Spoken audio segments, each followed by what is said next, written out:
Boom, bincang orang-orang muda. Kembali lagi bersama aku Vivin dan dua orang yang tidak jelas ini yang sering berantem. Siapa? Masa nggak tahu sih? Dita dan Upin. Upin. Enggak aku. Dita dan Niel. Dita. Nah, apa kaps nih guys? Tentunya baik banget dong. Semalam kan Enggak, kayak lesu banget buka kau. bangun tidur. Oh baru bangun tidur. Orang lagi Jadi ini mau ngobrol nggak nih kalau kalau bisa tidur dulu sih. Ayah, aku tidur dulu. Nah. Niel lagi Dita. Nah, Niel terus lari pikiranmu. Muntah. Kabarku baik. Oke. Enggak ding, pusing aku banyak tugas. Oh banyak tugas. Tertekan. Ya, Kalau aku tertekan. sih senang karena kita mau liburan. pikirkan dulu minggu depan deh. Pikirkan Naik- dulu minggu depan ujian. Naik apa pulang? Aku naik buruk. sorry.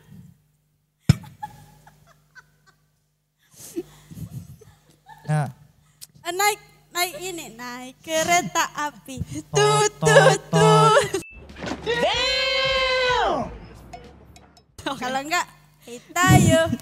Udah. Udah Udah ya. berangkat. Hari ini kita mau ngapain, Vivin? Teman-teman semuanya pasti penasaran kan. Kayak seperti biasa kita kan. Itu keluar- main oh ngomong iya. dia ya. Hari-hari biasa kita mau bahas tentang ya hal-hal yang menarik lah Oke tentunya. guys, topik kali ini menurut aku tuh sangat relate lah ya. Karena ini mungkin buat teman-teman yang lagi merasa pressure, tertekan, terus kebingungan tentang hidup mereka. Ya kan Dit? Oke, setuju banget aku. Iya.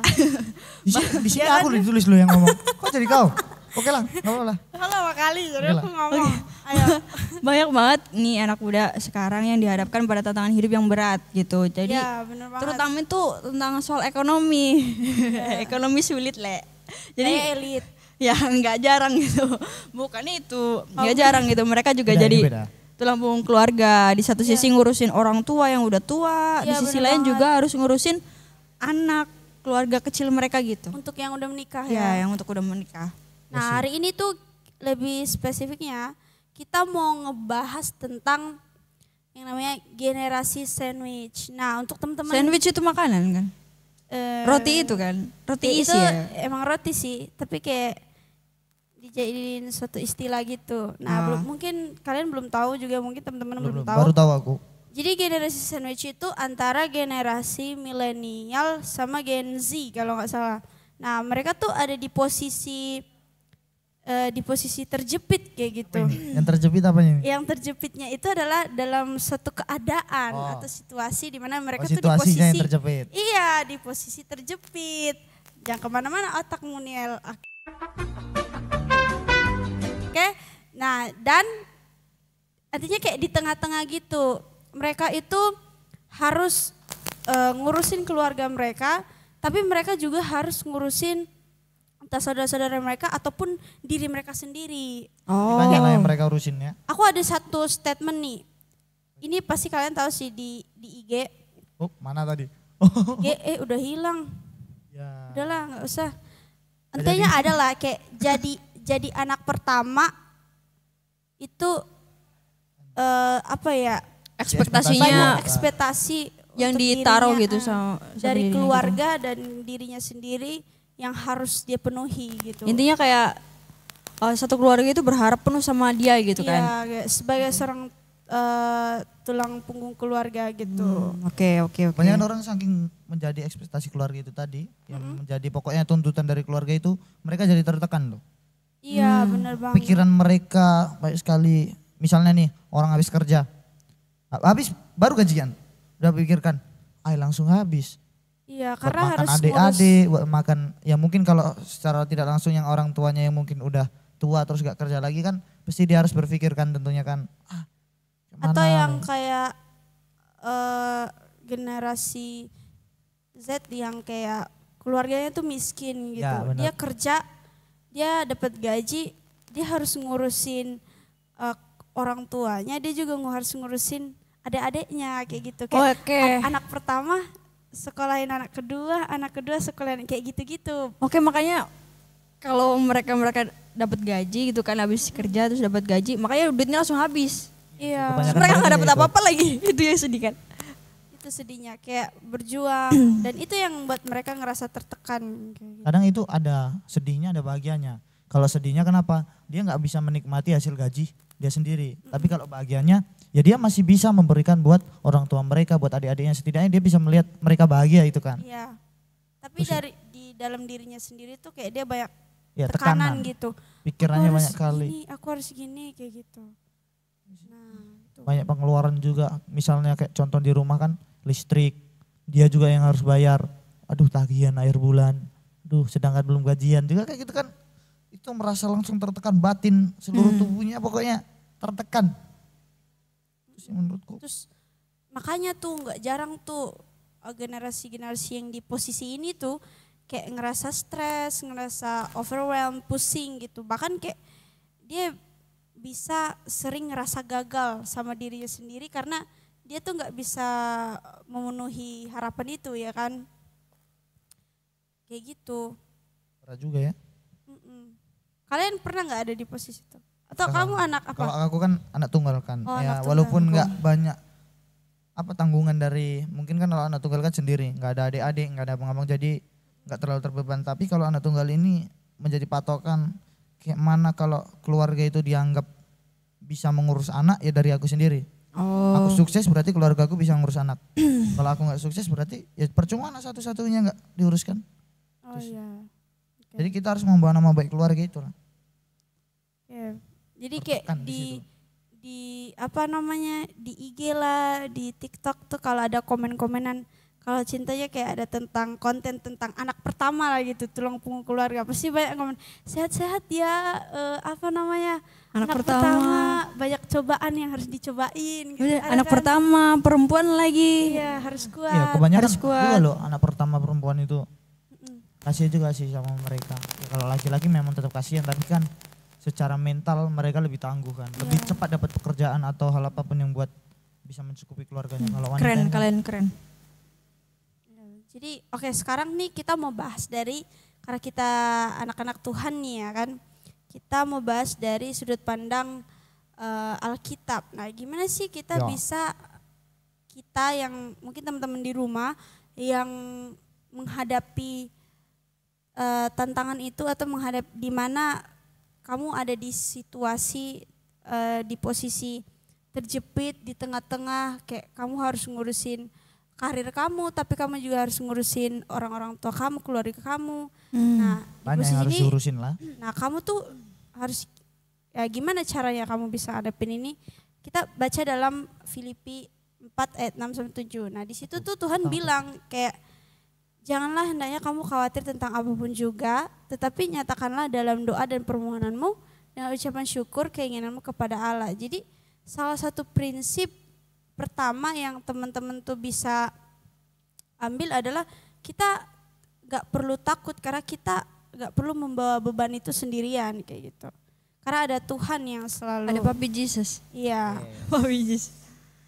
Bener banget. Terus juga aku baca ya di Matius 11 ayat 28 sampai 30. Tuhan itu berkata di situ, marilah kepadaku semua yang letih lesu dan Ya, itu ayat terkenal berbeban berat gitu.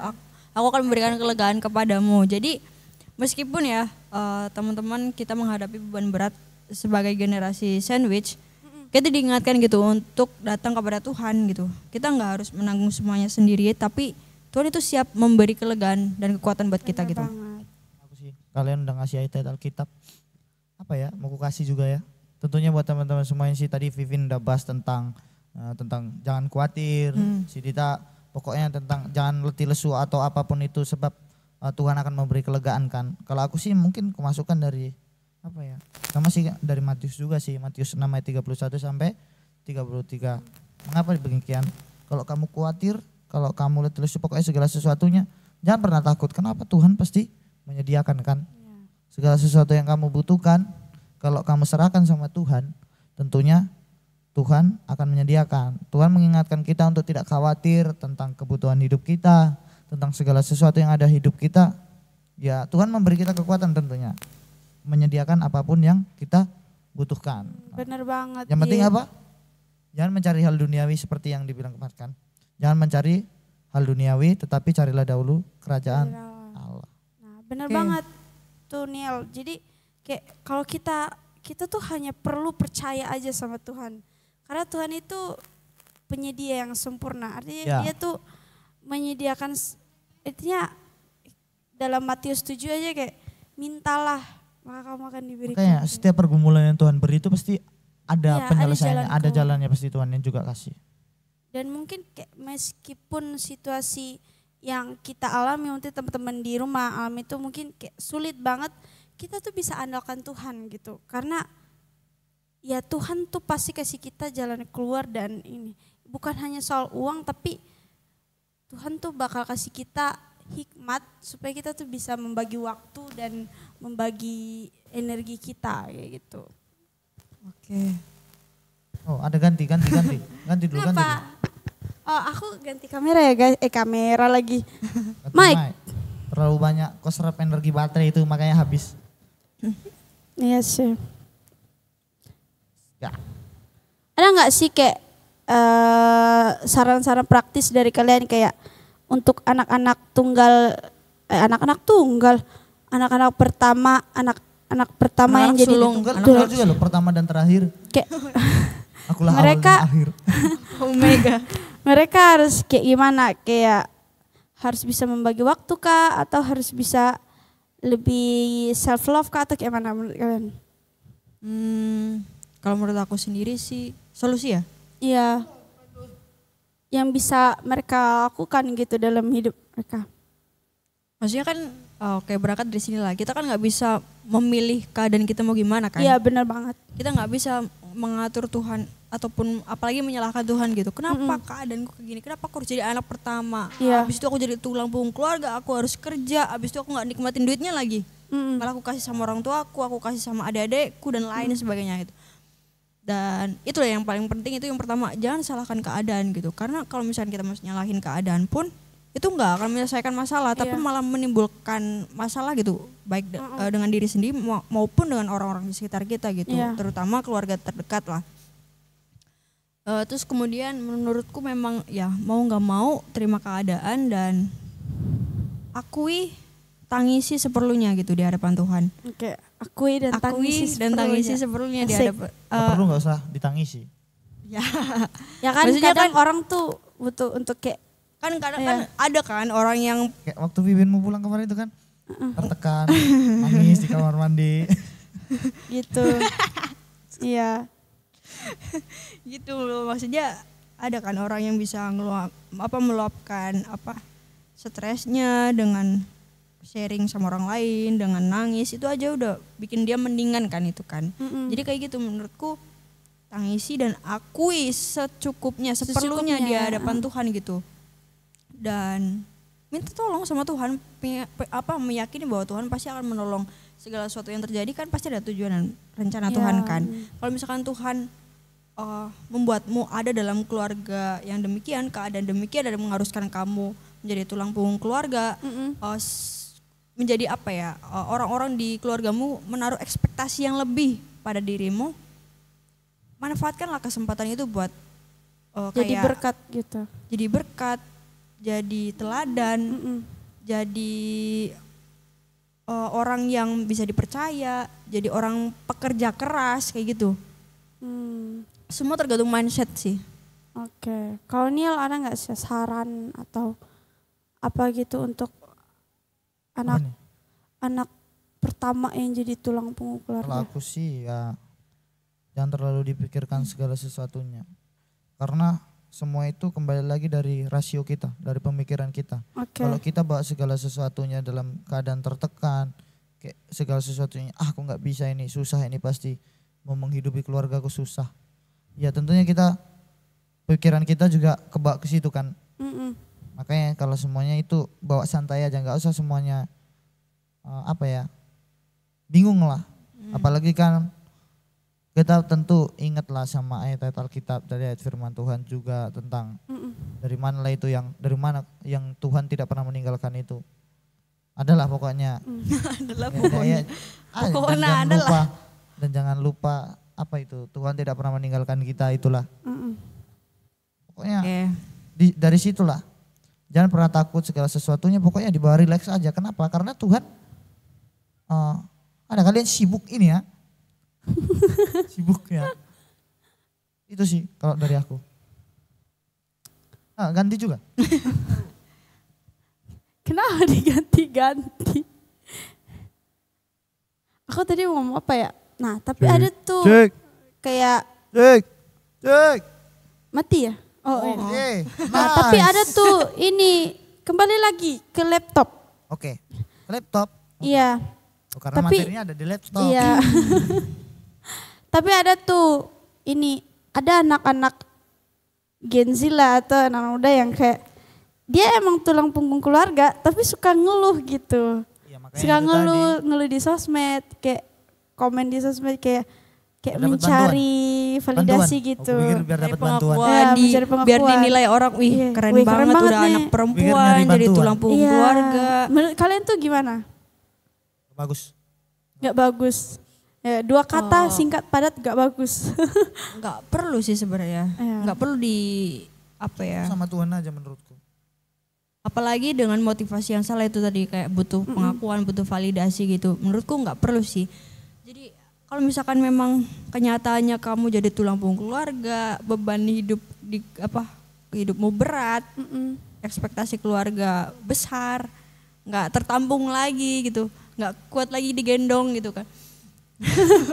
Nggak apa ya, nggak perlu lah di apa ya, kayak ibarat apa ya bilangnya ya, Apa? di Di show-show umbar. diumbar gitu di medsos, apalagi buat ajang kayak adu nasib gitu sama orang lain. Iya Tuh, benar. Itu paling sering sih. Ya, nah ya. itulah kan. Lo nggak tahu aja gue di rumah gini-gini. Kayak, gitu. lu mah mending Iya lu mah mendingan. Gua Heeh. udah anak pertama, cewek lagi. Kayak gitu-gitu Iya. kan. Nah, itu nggak perlu sih teman-teman. Dan ya udah kerjain aja lah yang jadi bagianmu tanpa harus mengumbar-ngumbarnya gitu. Ya, benar. Gak bagus itu pokoknya sama. Gimana Iya. menurutmu? Itu tadi gak bagus. Cukup lah. Apa ya? Gak usah diumbar-umbar di sosmed. Cerita sama Tuhan aja cukup. Emang kalau cerita-cerita di sosmed dapat banget ini bantuan sosial. Enggak kan? Enggak. Ya kan? Iya enggak sih. Sayang, ngapain juga cerita-cerita di sosmed? Percuma. Buang-buang kota. Itu sih. Oke, jadi dari semuanya ya. Nah, sekarang tuh kayak kalau kita tuh benar-benar kalau mau mengatasi tantangan dari yang mengatasi tantangan itu, nah kita harus mengatasinya itu dengan iman ya. Dan kita tuh perlu ada yang namanya keberanian dan hikmat gitu. Keberanian untuk apa keberanian? Kayak keberanian untuk ya menerima kenyataan itu kalau ya kita ada di keluarga yang ya kurang mampu dan kita dalam posisi terjepit. Kadang orang kan nggak bisa menerima keadaan ya. Iya. Kayak kenapa kayak gini dan mempersalahkan Tuhan. Nah, kita butuh keberanian untuk bisa menerima keadaan dan ya memang kita tuh nggak bisa kontrol apa yang mau menjadi ini kita. Nah, kita tuh juga harus berhikmat dan materi gua di sini loh. Kenapa mata? Jadi kita juga perlu yang namanya hikmat karena kita harus belajar kapan kita harus meminta bantuan atau berbagi beban karena kayak banyak orang kayak kadang dia curhat sama ini tapi diumbarin kemana-mana, maksudnya kayak diumbarin lagi, Jabir. digosipin, dijadiin bahan gosip. Lo tau nggak dia keluarganya gini-gini. Jadi menurut aku kita juga harus berhikmat sih, kayak yang tadi masalah tadi kayak dia memang anak pertama tulang punggung keluarga tapi ngumbar-ngumbar di sosmed untuk nyari validasi. Nah, maksud aku kita harus perlu hikmat untuk bisa berbagi cerita kita kayak gitu. Nah, Nggak semua orang bisa jadi pendengar yang baik iya, kan. nggak semua orang bisa jadi pendengar yang baik. Jadi memang harus ada lah. Maksudnya cerita sama Tuhan itu yang utama. Iya. Ya. Cuman perlu juga kan kita sharing sama orang terdekat Iya, kita ya, benar. dan dipastikan itu adalah orang yang bisa dipercaya, Mm-mm. yang dewasa secara rohani supaya nggak menimbulkan problem yang lain gitu. Mm-mm. Nanti kalau misalkan kita cerita dengan salah orang malah diceritakan lagi, dilebih-lebihkan lagi ceritanya, habis itu Kasih bumbu wah, ya. ya dikasih lebih-lebih kan bumbu. ceritanya kan. Iya kan. males sekali. Makanya jadi putus. Mak. Oke, kembali lagi. Jadi itulah ya teman-teman. Kembali ke laptop. Ya. Ya. Jadi itulah ya teman-teman yang sedang bergumul di posisi ini. Mau kasih pengingat lah buat kalian, nggak perlu merasa sendirian. Pasti ada lah orang-orang di sekitar kita yang mungkin itu misalkan ya teman, komunitas, pacar yang punya atau keluarga terdekat, orang-orang terdekat, mula siapapun itu, jangan takut untuk berbicara gitu, berbagi dan minta dukungan gitu kan. Kita nggak bisa selalu menjadi segalanya bagi semua orang, tapi Tuhan selalu ada untuk memberi kita kekuatan. Oh iya benar, kayak yang aku bilang tadi. Oh baru ingat aku ayat Alkitabnya ini yang dari kebetulan di sini muncul juga kan dari 2 Korintus ayat 2 Korintus berapa? 12 ayat 9 kayaknya. Disitulah menyatakan di situ kalau teman-teman bisa baca di Alkitabnya sendiri ataupun di HP. Di situ kan menyatakan bahwa Tuhan itu kayak mana ya? Ketika kita dalam kelemahan, ketika dalam masalah, ketika dalam segala sesuatunya, disitulah kuasanya menjadi sempurna.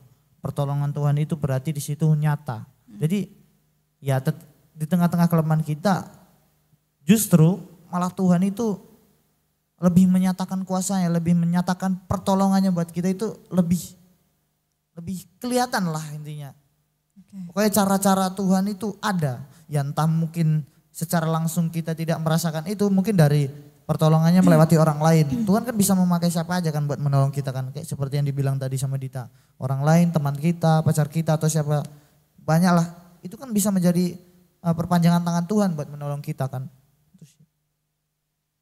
Jadi kayak teman-teman yang lagi ngerasa terjepit atau tertekan dengan situasi keadaan yang ada, kalian harus perlu ingat bahwa Tuhan itu Dia pencipta kita dan Tuhan itu nggak pernah meninggalkan perbuatan tangannya gitu. Dan Tuhan pasti selalu memelihara kita gitu. Dia selalu bikin kita kekuatan dalam setiap langkah yang kita ambil. Jadi kita nggak perlu ngerasa kecil atau ngerasa nggak berharga hanya karena situasi itu. Karena Tuhan tahu dan Tuhan tuh peduli. Aku ada satu cerita sih di kitab Injil, itu cerita tentang hujan masih air dan boy halilintar datang. Oke, aku ada cerita tentang ini. Apa sih Nil? Tentang kalian tahu nggak cerita anak muda di Nain yang dibangkitkan itu? Oh ya, di Alkitab itu kan. Nah jadi dia tuh papanya tuh udah meninggal dan dia tuh cuma punya mamanya ini. Nah mamanya tuh ya tinggal mereka berdua. Nah mamanya ini kayak janda. Dan pada saat itu di konteks Yahudi itu janda tuh apa ya? Dia tuh nggak punya, kalau suaminya meninggal dia nggak, kalau sekarang kan kalau janda kalau suaminya meninggal kan dapat hartanya gitu kan. Kalau di konteks Yahudi tuh enggak kayak gitu. Nah jadi yang menghidup, jadi kalau dia nggak punya seseorang yang menanggung dia tuh bakal jadi pengemis dan ya itulah jadi orang miskin kayak gitu. Nah karena dia nggak punya harta atau apapun. Nah dia beruntungnya dia punya anak tunggal cowok. Tapi mati. Nah yang menyedihkannya itu anak cowoknya ini mati. Jadi dia kayak dalam posisi kayak anakku meninggal, aku nggak punya siapa-siapa lagi. Ya pasti abis ini aku jadi pengemis. Tapi yang luar biasanya itu Tuhan hadir di situ.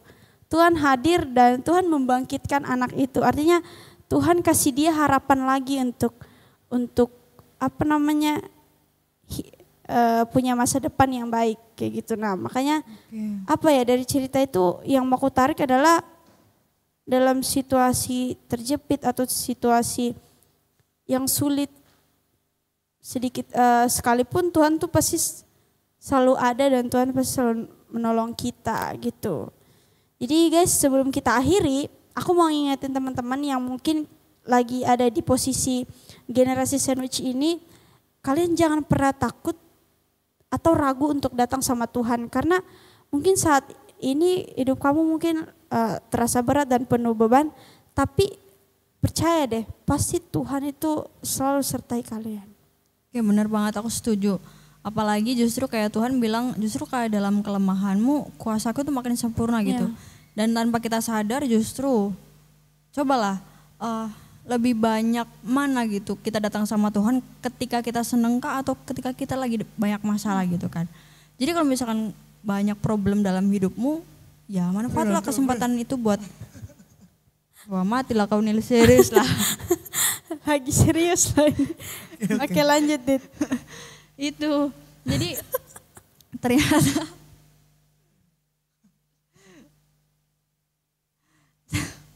Oke.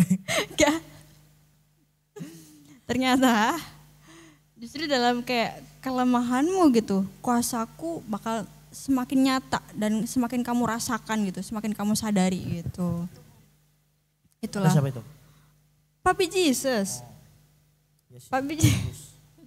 Nah Niel kamu tuh ngomong. Nah, aku nggak mau ngikut-ngikut di sini aku. Oke ya. Jadi teman-teman semuanya, kita tentunya juga punya apa ya, kelompok-kelompok yang mendukung kita. Ya pokoknya nggak usah takut lah mencari dukungan sama teman. Tapi nggak juga terpesona di sosmed juga.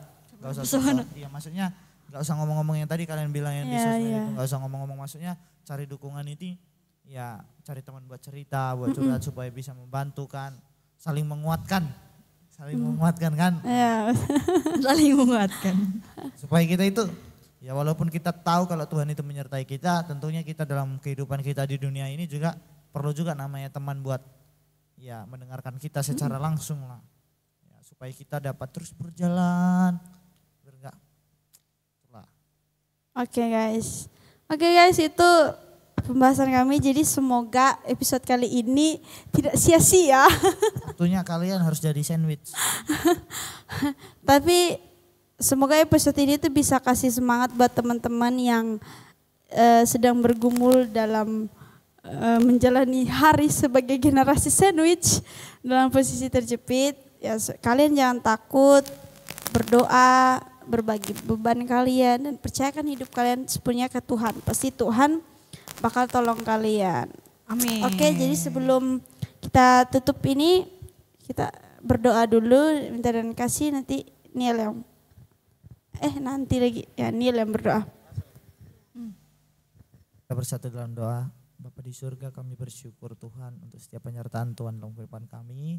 Bersyukur Tuhan pada hari ini Engkau telah memberikan kami kesehatan sehingga kami masih dapat melakukan pelayanan kami, yaitu melakukan rekaman Boom, di mana kami telah membahas satu episode yang mungkin dapat membangun kami, menguat kami dalam kehidupan kami, di mana kami sebagai generasi sandwich, di mana kami orang-orang yang terus menjadi tulang punggung dalam keluarga ataupun dalam hal apapun, kiranya kami terus Engkau kuatkan Tuhan. Kami mohon penyertaan-Mu dalam setiap pergumulan kami, masalah kami, tekanan yang ada dalam kehidupan kami mohon Tuhan dapat terus menolongnya. Kami berdoa juga Tuhan untuk teman-teman yang melakukan pelayanan, ada Vivin, Dita, dan saya sendiri. Kiranya Tuhan terus menolong kami, setiap apapun tugas tanggung jawab yang dipercayakan kepada kami, Tuhan terus menolong. Terima kasih Tuhan, inilah doa kami. Untuk acara kami selanjutnya kami serahkan ke dalam tangan-Mu. Di dalam nama Tuhan Yesus Kristus kami telah berdoa. Amin. Amin. Oke guys, jangan lupa nonton terus nonton terus Boom di channel kesayangan kita MD YPPIB STTE Sumbaksel. Jangan lupa di like, comment, subscribe, follow, apalagi ya semuanya. Jangan lupa Share komen kepada dan teman-teman share Anda. ke semua teman kalian. Oke, terima kasih. Nah. Shalom. God bless. Oh shit man. Satu